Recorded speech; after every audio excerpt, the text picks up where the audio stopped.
Es un gusto poder estar con ustedes a través del Zoom. Una vez más, un feliz sábado a cada uno de mis hermanos de la iglesia de Santa Anita de Andahuaylas A. ¿No? Hemos pasado gratos momentos con ustedes, el tiempo que hemos estado por allá, los recordamos siempre. Gracias a Dios podemos seguir predicando su palabra. Gracias a Dios podemos estar esta noche conectados a través de la plataforma del Zoom. Pero también esta noche estamos transmitiendo el mensaje vía Facebook. Así que quiero saludar también a todos mis amigos, compañeros, familiares que se están conectando también por el Facebook en vivo. Un feliz sábado para cada uno de ustedes. Dios los bendiga. Vamos a hacer una corta oración antes de meditar en la palabra de Dios.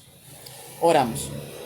Querido Padre Celestial, te damos gracias, Señor, en esta noche, porque es únicamente y solo por tu gracia, por tu misericordia, por tu amor y tu poder, es que podemos, Señor, seguir hablando de tu amor. Bendice tu palabra en esta noche, que todo lo que se diga sea de acuerdo a tu voluntad y sea tu palabra la que sea escuchada y hablada, Señor. Te lo pedimos en el nombre de tu Hijo amado Jesús. Amén. El título del tema de esta noche es Perseverando en la oración. Ser discípulo de Cristo es perseverar en la oración. Orar constantemente. El Evangelio según San Lucas es uno de los evangelios, de los 4 evangelios, el que puede ser entendido, por así decirlo, con mayor facilidad. Puede ser comprendido más fácil. ¿Por qué? ¿Quién escribió este evangelio? Lucas, ¿no es cierto? El prólogo del capítulo 1, versículo 1 al 4, nos dice que el escritor de este evangelio fue Lucas. Y Lucas no tenía nacionalidad judía. Lucas era gentil, no era judío. Entonces, Lucas es alguien parecido a nosotros, que no tenemos ascendencia judía, no somos de nacionalidad judía. Este evangelio está dirigido ¿a quién? A Teófilo, amigo de Lucas. Y Teófilo tampoco era un judío, no tenía ascendencia, tampoco nacionalidad judía. Este evangelio fue escrito por un no judío, dirigido a un no judío. Es por eso que este evangelio es maravilloso para nosotros y puede ser entendido y comprendido con mayor facilidad por nosotros.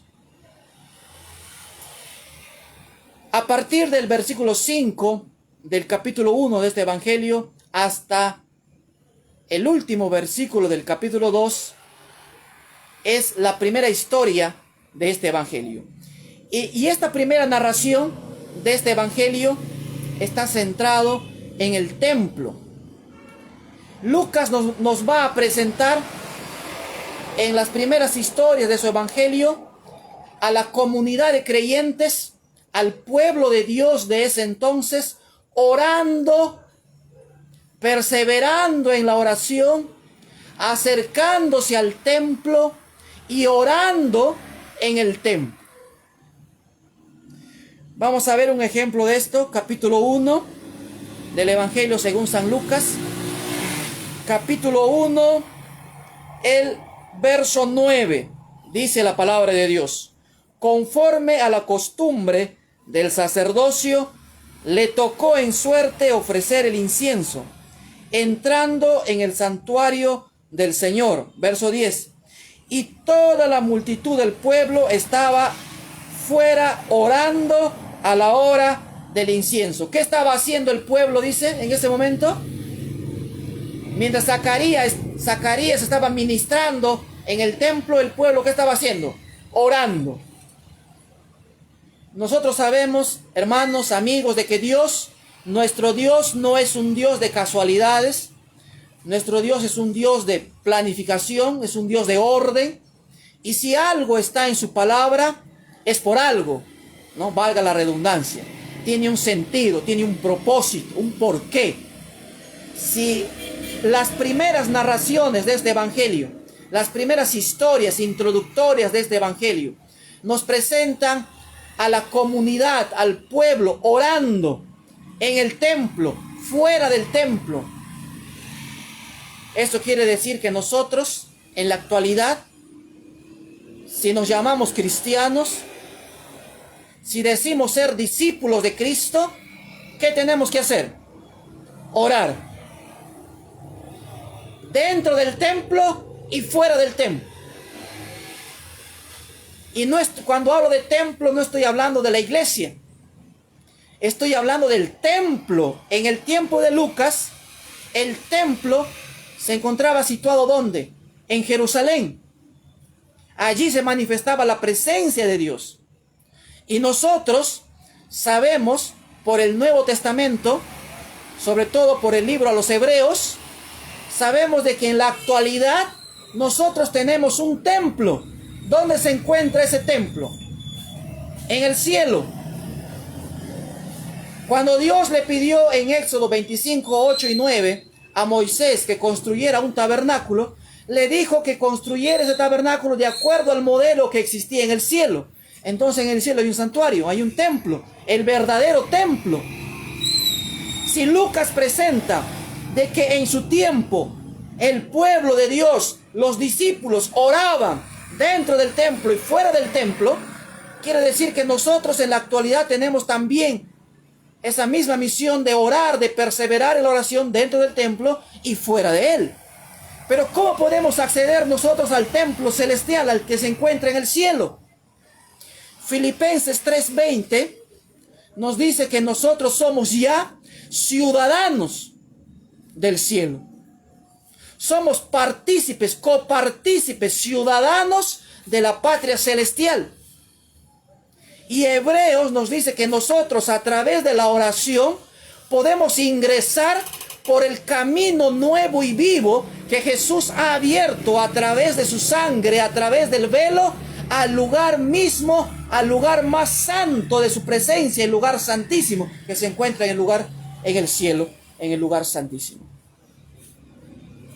Entonces nosotros tenemos ese acceso, esa libre disponibilidad de ingresar allí. Y cada vez que nosotros oramos, Ellen White dice que cuando tú y yo oramos, no es que Dios desciende del cielo a acompañarte en tu oración, sino que es lo contrario. Cuando tú y yo oramos, lo que pasa es que Dios nos transporta y podemos entrar al lugar más santo, su santuario celestial. Por eso es que los demás evangelios dicen que cuando Jesús venga, muchos le dirán: Maestro, en tu nombre prediqué, en tu nombre hice milagros, asistí la iglesia, hice obras buenas. Y Jesús, ¿qué les va a decir? No te conozco. ¿Por qué? Porque si nosotros como discípulos de Cristo no oramos, entonces no nos estamos presentando en el templo ubicado en el cielo. No estamos ingresando allí. Y al no estar ingresando allí a la presencia de Dios mismo en el lugar santísimo del santuario celestial, entonces no estamos delante de la presencia de Dios y por ende seremos desconocidos, porque no estamos presentándonos allí. Pero también no solamente oramos dentro del templo, sino que en cualquier momento donde estemos, podemos orar, ¿no es cierto? Vemos un ejemplo en el Antiguo Testamento de un personaje bíblico que oró en un lugar menos pensado, dentro de un pez, pero allí oró, un lugar menos pensado, imaginado, pero él allí oró. La oración no tiene límite de tiempo ni limitaciones de formas, de espacio. La oración, dice Ellen White en El Camino a Cristo, ¿qué cosa es la oración? Es el acto de abrir el corazón a Dios como a un amigo. Es conversar, es platicarle a Dios, decirle a Dios lo que sientes, lo que te frustra, lo que te está pasando. Contarle a Dios. Y Lucas se centra en la introducción, en estos primeros capítulos, mostrándonos al pueblo orando en el templo. El capítulo 2, no lo vamos a leer por el tiempo, en el capítulo 2 nos presenta que cuando Jesús nace, a los 8 días, van ¿a dónde? Al templo. Para presentarlo, para la dedicación del niño conforme a la costumbre, a la tradición. Pero van al templo y allí lo presentan a Jesús. Y allí se presenta un profeta que agarra al niño, dice, en brazos y da unas palabras proféticas, ¿no? Porque Dios le había dicho a ese hombre, a ese profeta, que no vería la muerte hasta que viera al Mesías, al Salvador. Y toda esa narración, esa historia está ocurriendo, está pasando ¿dónde? En el templo. El capítulo 2 de Lucas termina esta narración introductoria presentándonos a Jesús a los 12 años, subiendo a Jerusalén como era costumbre, dice, para presentarse en la fiesta de la Pascua, pero nos muestra a Jesús a sus 12 años de edad, quedándose ¿dónde? ¿Dónde se perdió? ¿Dónde se perdió Jesús? En el templo. ¿Dónde lo perdieron sus padres? En el templo. Es mejor perdernos en Dios, no me malinterprete, es mejor perdernos en Dios que perdernos en el mundo. Es mejor estar en Dios, descansar en Dios, estar con Dios, que como dice David, que estar 1000 días lejos y apartado de la presencia de Dios. Y cuando los padres de Jesús vuelven al templo y encuentran a Jesús en el templo, Jesús, ¿qué les dice? ¿Acaso no saben que es necesario que yo esté en los negocios de mi Padre? Entonces, Lucas va a centrar su evangelio en el templo. Luego del capítulo 2, el capítulo 3, capítulo 4 se centran en preparar el ministerio de Jesús. Luego, Lucas nos narra el inicio del ministerio de Jesús en Galilea. Y luego, a partir del capítulo 9, verso 51, vamos a leer, capítulo 9,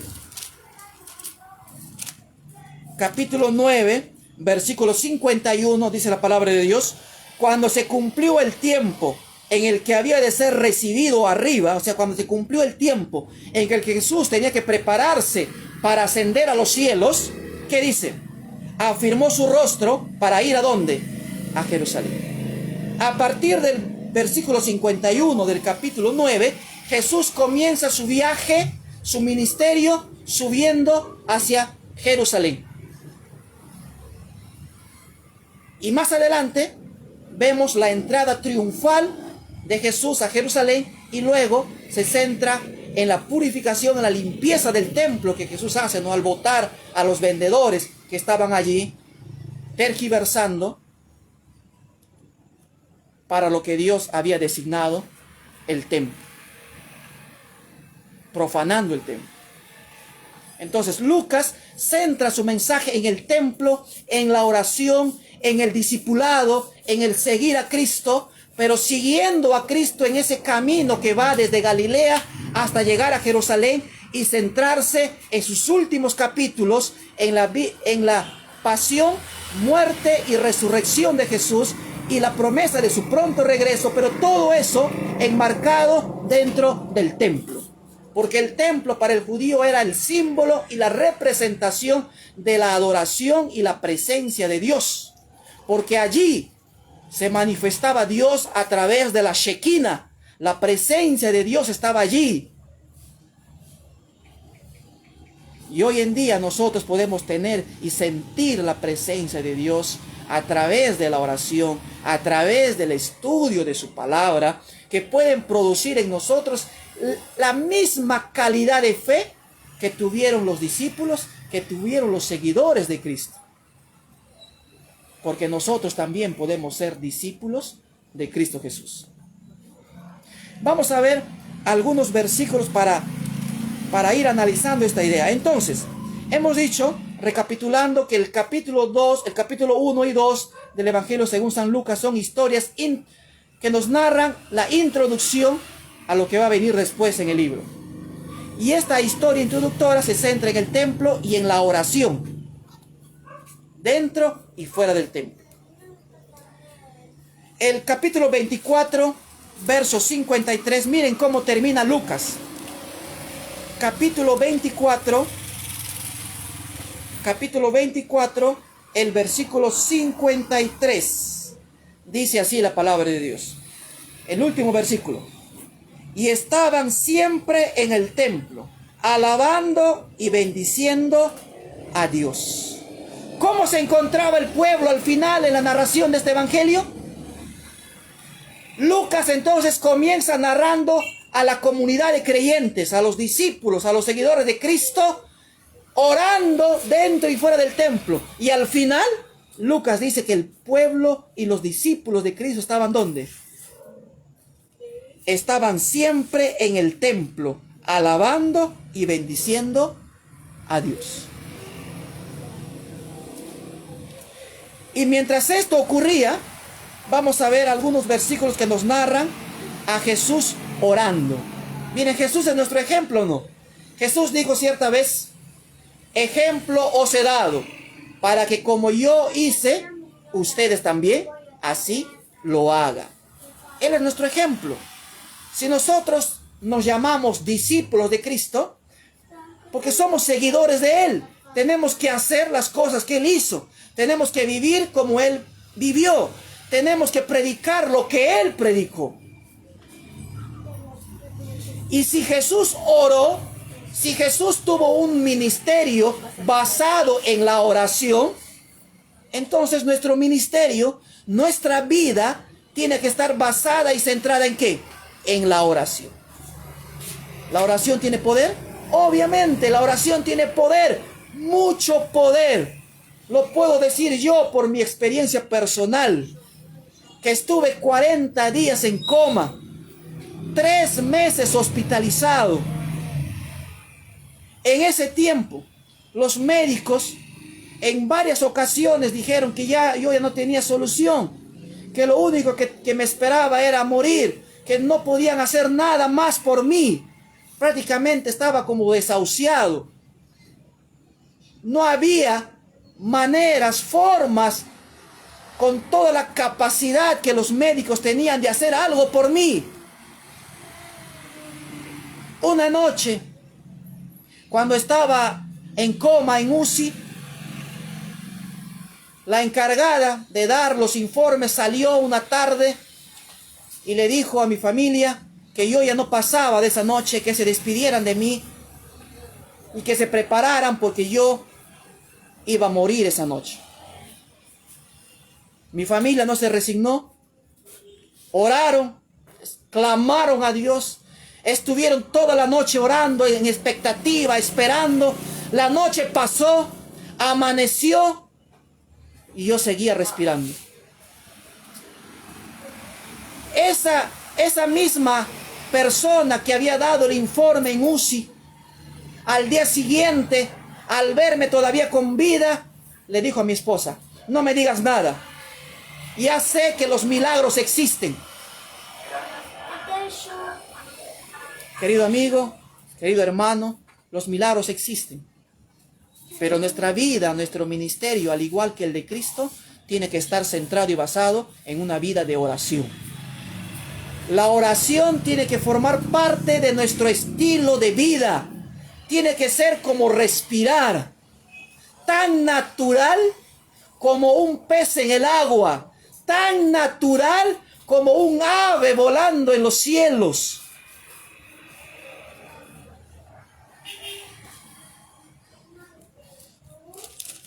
Cada vez que Jesús iba a realizar algo importante, cada vez que iba a ocurrir algo de suma importancia en el ministerio de Cristo, ¿qué hacía Jesús primero? Oraba. Vamos a ver algunos ejemplos Y con esto terminamos. Capítulo 3, versículo 26. Capítulo 3, el verso 21. Capítulo 3, versículo 21. Aconteció que cuando todo el pueblo se bautizaba, también Jesús fue bautizado, y orando el cielo se abrió. ¿Qué hizo Jesús en su bautismo? ¿Qué hizo? Oró. Y cuando Jesús oró en su bautismo, ¿qué ocurrió? Dice la palabra de Dios. Los cielos se abrieron. Porque, querido amigo, querido hermano, cuando tú y yo oramos, los cielos se abren para nosotros. Dios está dispuesto a actuar. Cuando nosotros tenemos dificultades, problemas, angustias, y nos ponemos a orar, Dios ya tiene miles de soluciones para tu problema. Antes que tú se lo pidas, Dios ya tiene las cantidades de soluciones para ese problema. El único problema es que a veces nosotros no estamos dispuestos a que Dios actúe en nuestra vida. Vamos a ver otro pasaje. El capítulo 5, verso 16. 5:16 dice la palabra de Dios en el Evangelio según San Lucas. Mas él se apartaba a lugares desiertos. ¿Y qué hacía? Oraba. Mas él se apartaba, dice, a lugares desiertos y oraba. ¿Cómo tiene que ser nuestra oración?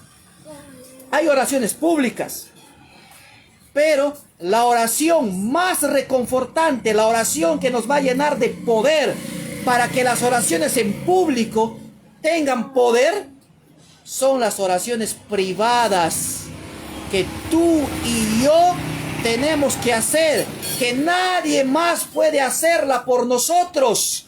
Nosotros tenemos que pasar ese tiempo en oración con Dios. Y aquí Jesús, vamos a ver que a partir del versículo 17, Jesús comienza a sanar a un paralítico, comienza el llamado de Leví, comienzan a cuestionarles a Jesús sobre el ayuno, y antes de todo esto, Jesús, ¿qué hizo? Oró. Querido amigo, querido hermano, querido discípulo de Cristo, antes de emprender algo, antes de hacer algo, tenemos que hacer ¿qué cosa? Orar. Ponernos en las manos de Jesús. Otro texto, capítulo 6, verso 12. Capítulo 6, versículo 12. En aquellos días, él fue al monte a orar y pasó la noche orando a Dios. ¿Qué iba a hacer Jesús después de orar? Iba a tomar una decisión importante: elegir a sus 12 discípulos. Entonces, antes de que Jesús eligiera a sus 12 discípulos, ¿qué hizo? Pasó, dice, la noche orando en un monte. Subió a un monte y allí pasó toda la noche orando antes de tomar una decisión importante, que era elegir a los 12 discípulos.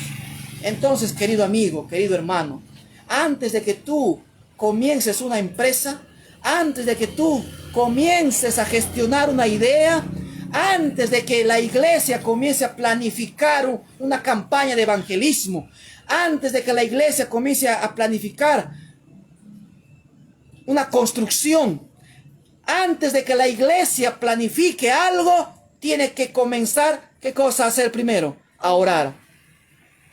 Antes de que tú decidas enamorarte de alguien, ¿qué tienes que hacer? Orar. Antes que tú decidas casarte con alguien, ¿qué tienes que hacer? Orar.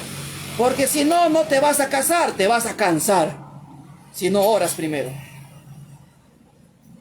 Antes de elegir una carrera, una profesión, ¿qué tienes que hacer primero? Orar. Antes de comer, ¿qué tienes que hacer? Orar. Porque si tú no oras antes de comer, ¿qué va a pasar? No te vas a llenar. Tenemos que orar primero, antes de todo, querido amigo, querido hermano. Vamos a ver otro texto. Capítulo 9, verso 18. Capítulo 9, versículo 18. Dice así la palabra de Dios. Aconteció que mientras Jesús oraba aparte, estaban con él los discípulos y le preguntaron diciendo: ¿quién dice la gente que soy yo? ¿Dónde estaba Jesús? Una vez más nos muestra a Jesús orando. Capítulo 9, versículo 29 dice: aconteció, versículo 29, y entre tanto que oraba, la apariencia de su rostro se hizo otra, y su vestido blanco y resplandeciente. ¿De qué historia estamos hablando aquí en Lucas? De la transfiguración. Antes de que Jesús se mostrara en toda su gloria a alguno de sus discípulos, ¿qué hizo primero? Antes, dice, de que su rostro cambiara y sus vestiduras se hicieran blanco como la luz y se mostrara en su gloria, ¿qué hizo primero? Oró. Estuvo pasando tiempo en oración. Entonces, querido amigo, querido hermano, si tú estás queriendo cambiar tu carácter, eres como uno de los apóstoles que se les llamaba los hijos del trueno. ¿Te acuerdas a quiénes se los llamaba los hijos del trueno? ¿Por qué? Porque eran explosivos.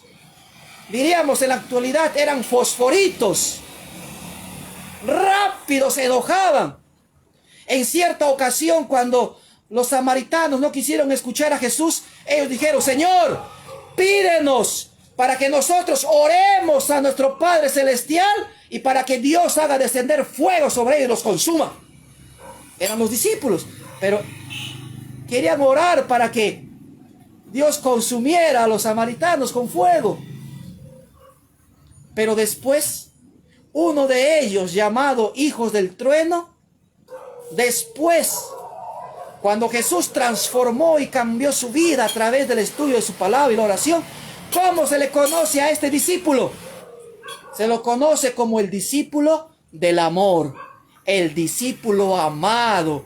Juan, el que se recostó, el que se recostaba en el pecho de Jesús. Miren cómo cambió, cómo transformó su vida. Si tú estás queriendo cambiar algo en tu vida, primero, ¿qué tienes que hacer? Orar. Rendirte a Jesús y permitir que Dios sea Dios en tu vida, que tome el control, que Él sea el Señor y el centro en tu vida. Capítulo 23, verso 46.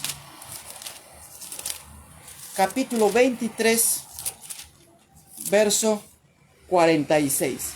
Entonces Jesús, clamando a gran voz, dijo: Padre, en tus manos encomiendo mi espíritu. Una de las últimas palabras de Jesús: Padre, en tus manos encomiendo mi espíritu. ¿Qué estaba haciendo Jesús al decir? ¿Qué acto estaba realizando Jesús al decir estas palabras? Estaba orando. Estaba orando. Y la oración de Jesús fue, ¿qué cosa? Padre, en tus manos encomiendo mi espíritu. ¿A quién estás encomendando tu vida? ¿A quién estás encomendando tus problemas? ¿A los astrólogos? ¿A los adivinos? ¿A tu contador? ¿A un doctor? ¿A un médico? ¿A quién estás encomendando tu vida? Encomienda tu vida ¿a quién? A Cristo Jesús. Pon tu vida a Cristo. Entrega tu vida a Cristo. Pon tus problemas en Cristo. Pon tus dificultades, tu angustia, tus miedos, tus temores. Ponlos y llévalos a Cristo Jesús. El Evangelio según San Lucas comienza mostrándonos a los discípulos de Cristo, al pueblo de Dios, orando en el templo. Y termina mostrándonos a los seguidores, a los discípulos, al pueblo de Dios orando. Versículo 53 del capítulo 24. Y estaban siempre en el templo, alabando y bendiciendo a Dios. Querido amigo, querido hermano, ¿quieres tú esta noche decirle a Jesús: Señor, me rindo a ti, te entrego todo? Señor, quiero confiar, quiero depender, quiero vivir por fe. El Señor está dispuesto a abrir las ventanas de los cielos y derramar bendición hasta que sobre y abunde en tu vida. Acepta a Jesús hoy. Mañana puede ser demasiado tarde. Hoy, esta noche, es tiempo de que le entregues tu vida por completo a Jesús. Por completo, entrégale tu vida a Cristo Jesús. Dios te bendiga y te guarde. Haga resplandecer su rostro sobre ti y te sea propicio. Un feliz sábado.